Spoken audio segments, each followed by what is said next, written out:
Revealed how USB HID transfers reports that are much larger than one packet. In this episode, we'll do what expert developers always advise: design first, then start coding. Remember, the goal of this project is for the PC host program to read waveforms from the PIC microcontroller device and display them graphically as curves on a rectangular display panel on the PC program.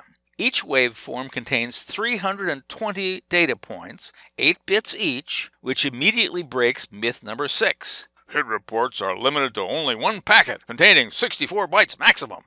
Each of these 320 data points is requested as one big report by the PC program, but the USB HID framework automatically does what it must do on both PC and PIC sides in order to transfer all 320 of these data points to the PC by automatically sending as many 64-byte reports as needed. Both sides know that 5 full 64-byte packets must be sent. The PC program uses a timer that requests all the data every 8 milliseconds, and the endpoint descriptor in the PIC program is set to be able to send another 64-byte input report to the PC as often as 1 millisecond per 64-byte packet.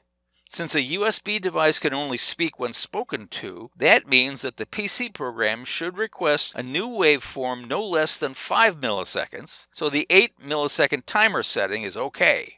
The PC program can choose among 8 different kinds of waveforms. Even when the program is running fast, you can quickly click to get a different waveform with no harm.